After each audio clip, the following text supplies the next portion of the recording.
우리가 볼 하나님의 말씀은 욥기 11장에서 15장까지의 말씀입니다. 욥기 11장부터 15장까지의 말씀을 함께 보도록 하겠습니다. 11장을 보면 나아마 사람 소발의 욥을 향한 발언이 나오는 것을 볼 수가 있습니다. 이 소발의 발언 중에 2절과 3절을 보면은 이 소발이 욥을 향하여 굉장히 원색적인 비난을 하고 있다라는 것을 볼 수가 있는데, 우리 함께 2절과 3절의 말씀을 함께 읽어보도록 하겠습니다. 말이 많으니 어찌 대답이 없으랴? 말이 많은 사람이 어찌 의롭다함을 얻겠느냐? 내 자랑하는 말이 어떻게 사람으로 잠잠하게 하겠으며, 내가 비웃으면 어찌 너를 부끄럽게 할 사람이 없겠느냐? 소발은 그 이전까지 했었던 그 욥의 많은 말들이 전부 쓸데없는 것이라고 이야기를 하면서 빈정대고 있습니다. 욥이 아무리 자신의 의로움을 주장해도 그것들을 받아들일 수 없다는 입장을 이야기하고 있는 것이죠. 이렇게 생각하는 근거는 지금 욥이 겪고 있는 상황 때문입니다. 그가 겪고 있는 고난이 그의 유죄함을 드러내는 강력한 증거일진데, 왜 자신의 의로움을 스스로 드러내고 있냐고 욥에게 말하고 있는 것입니다. 소발은 이 고난, 이꼴 죄라는 이 인과응보의 논리에 강력히 사로잡힌 사람이었습니다. 이어지는 소발의 발언을 보면 이 논리를 더 확고하게 하고 있는 것을 볼 수가 있습니다.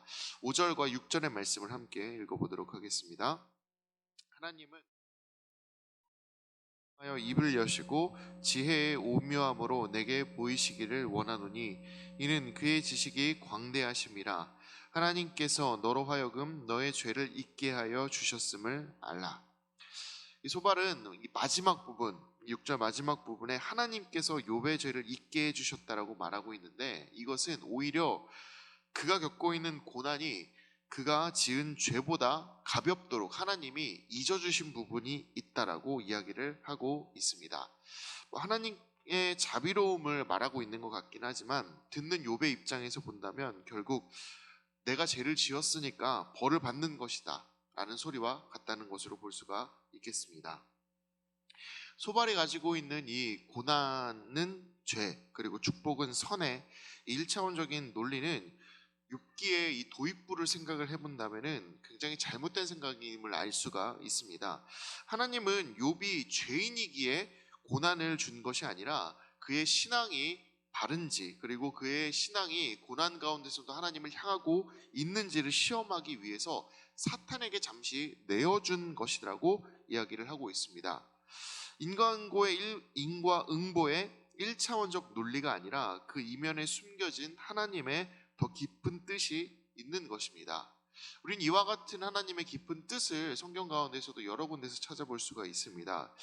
출애굽부터 가나안 입성, 이 정착에 이르는 그 과정 가운데 있었던 모든 시험과 고난의 과정도 살펴보면 그 안에 담겨진 수많은 하나님의 뜻과 인도하심들이 있었다라는 것을 우리는 알 수가 있습니다. 하나님이 모든 것을 이끄시고 준비하시고 그리고 그것들을 인도하시는 분이시라는 것을 알 수 있도록 일부러 아무것도 없는 그 상황 가운데 이스라엘 백성들을 몰아내셨습니다.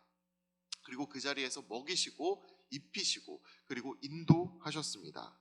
하나님의 정해진 때가 또한 있기 때문에 그것을 기다리는 그 시간을 갖게 만들기도 하셨습니다. 이처럼 하나님의 일하심은 인간의 이성으로는 다 이해할 수 없는 깊고 오묘한 섭리가 들어 있습니다. 그렇게 하나님이 정말로 대단한 분이시라고 우리는 알 수 있는 것이죠. 그런데 소발의 논리대로 이 생각을 하고 이해를 한다면 하나님의 모든 섭리하심이 죄와 벌, 선과 상이라는 1차원적인 것으로만 이해됩니다. 즉 소발의 말은 하나님의 그 깊고 오묘한 그 섭리들을 완전히 격화시켜서 이 인과응보라는 단 한 가지 논리에만 가둬두고 있는 것이죠. 소발의 논리대로 세상을 보는 것은 옳지 않습니다. 결과만 보고 모든 것을 판단하면 악인의 형통 같은 것을 우리는 제대로 설명할 수 없습니다. 반대로 선한 이들의 고난 역시도 설명할 수가 없는 것이죠. 하나님의 오묘한 섭리는 우리의 이성과 판단을 뛰어넘는 것입니다. 그리고 그 안에 하나님의 분명한 뜻이 담겨 있습니다.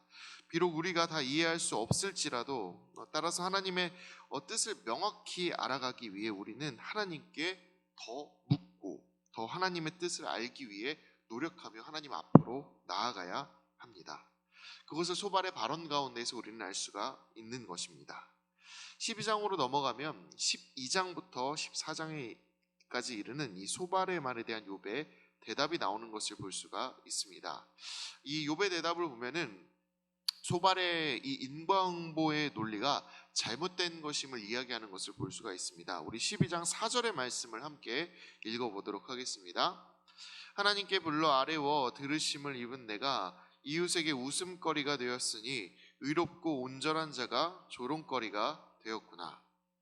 하나님은 욥은 이 4절에서 하나님께 불러 아뢰었고 하나님은 그것을 들으셨다라고 이야기하고 있는 것을 볼 수가 있습니다.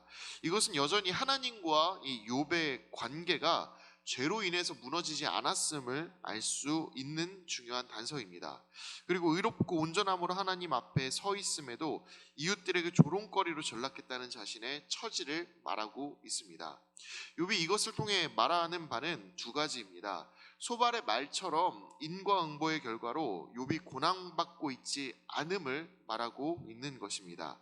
그리고 고난 중에 있는 이들을 조롱거리로 삼으며 그의 이야기를 귀 기울이지 않는 이들의 태도가 잘못됨을 항변하고 있는 것입니다. 5절을 보면 이것을 더 강력하게 항변하는 욥의 말을 볼 수가 있습니다.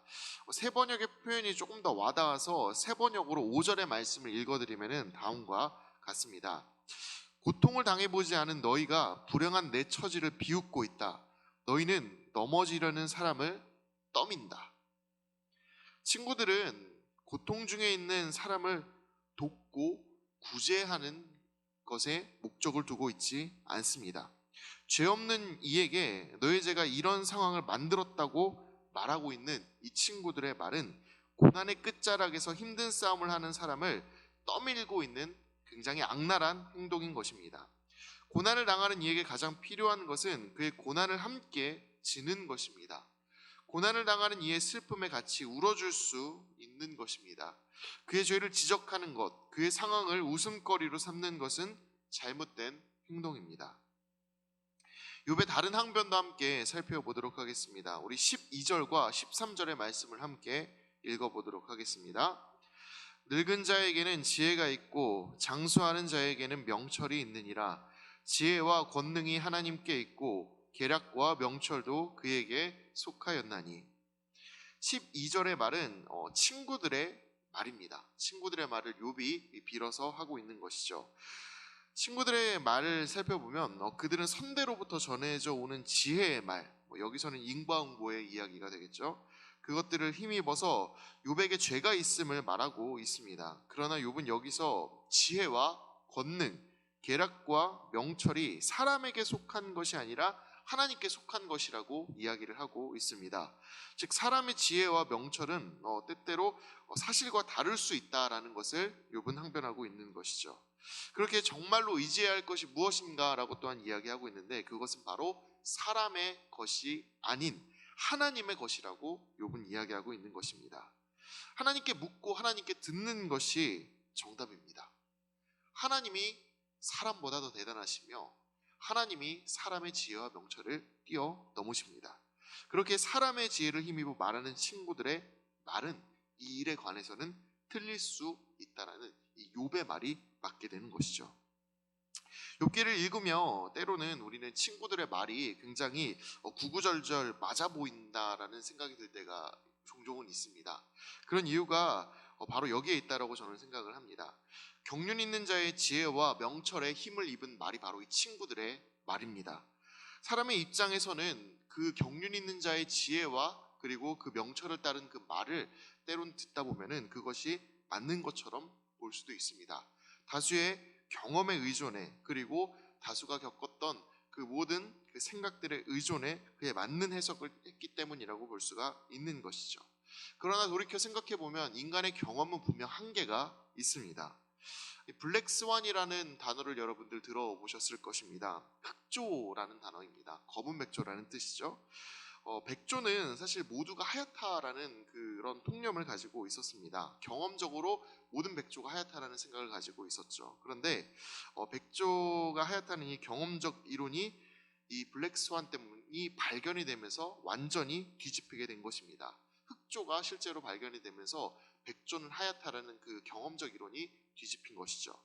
이것으로 볼 때 인간의 이 경험은 부족하다라는 것을 우리는 알 수가 있습니다. 인간의 경험이 모든 것을 알고 있지 않다라는 것을 알 수가 있습니다. 특히나 사람이 하나님의 뜻을 완전히 이해하고 하나님의 뜻을 완전히 받아들이기에는 부족한 점이 있습니다. 따라서 하나님을 바르게 이해하기 위해서는 인간적인 경험에 의존해 그것들을 이해하고 받아들이는 것이 중요한 것이 아니라 하나님께 나아가 하나님께 묻고 하나님이 가지고 계신 뜻이 무엇인지, 하나님이 이끌어가고자 하는 방향이 무엇인지를 알아가기 위해 하나님 앞에 엎드리는 것이 중요합니다. 욥과 이 소발의 대화를 통해서 우리는 하나님 앞에 엎드리는 것, 그리고 하나님께 물으며 하나님의 지혜와 명철을 기대하는 것이 얼마나 중요한지를 알 수가 있습니다. 이제 15장으로 넘어가 보도록 하겠습니다. 15장으로 넘어가면 이 대만 사람 엘리바스의 두 번째 이야기가 나오는 것을 볼 수가 있습니다. 엘리바스의 이야기를 들어보면 이 엘리바스가 욥의 이야기를 들었음에도 불구하고 그 태도가 전혀 변하지 않고 있다라는 것을 알 수가 있습니다. 우리 15장 6절의 말씀을 함께 읽어보도록 하겠습니다. 너를 정죄한 것은 내가 아니요 내 입이라 내 입술이 내게 불리하게 증언하느니라. 여전히 욥의 행적을 조롱하고 있습니다. 너의 입이 너의 유죄함을 증명한다라고 이야기를 하면서 그의 이제 고난과 그리고 그의 죄를 연결시켜서 조롱하고 있는 것이죠. 또 9절과 10절의 말씀을 같이 한번 읽어보도록 하겠습니다. 내가 아는 것을 우리가 알지 못하는 것이 무엇이냐? 내가 깨달은 것을 우리가 소유하지 못하는 것이 무엇이냐? 우리 중에는 머리가 흰 사람도 있고 연로한 사람도 있고 내 아버지보다 나이가 많은 사람도 있느니라. 그렇습니다. 엘리바스는 여전히 하나님을 이해하기보다는 하나님의 그 깊고 오묘한 섭리를 받아들이려 하기보다는 인간적인 그 경험에 의존하여 그리고 그 인간적인 지식에 의존하여 상황을 파악하고 욥을 가르치려고 하고 있습니다. 너보다 나이가 많은 사람도 있고 내 아버지보다 나이가 많은 사람도 있는데 왜 내가 말을 듣지 않느냐라면서 이야기를 하고 있는 것이죠. 엘리바스는 이 욥의 이야기를 듣고도 자신의 가지고 있는 그 생각을 전혀 굽히지 않고 있으며 욥의 잘못을 여전히 똑같은 방법으로 책망하고 있습니다. 우리는 엘리바스의 이 태도를 보면서 진리가 눈앞에 있다 할지라도 올바른 말이 눈앞에 있다 할지라도 듣지 않으면 아무 소용이 없다라는 것을 알 수가 있습니다. 좋은 씨앗이 땅에 내려져도 그 땅이 좋지 않으면 수십 배의 결실을 맺을 수 없다는 예수님의 비유를 우리는 잘 알고 있습니다. 이와 마찬가지로 바른 이야기를 듣고 변하기 위해서는 그것을 경청하고 그리고 바르게 판단할 수 있는 하나님의 지혜가 필요합니다. 그렇기 때문에 열린 마음과 바른 것을 판단할 수 있는 하나님의 지혜를 달라고 우리는 항상 하나님 앞에 나아가 기도해야 하겠습니다. 오늘 우리가 함께 이 자리에 모여서 그것을 말씀을 통해서 깨닫고 또한 기도할 수 있게 되기를 진심으로 축복합니다. 이제 욥기 11장부터 15장까지의 말씀을 경청하도록 하겠습니다. 주의 말씀은 내 발의 등이요 내 길에 비치십니다. 아멘.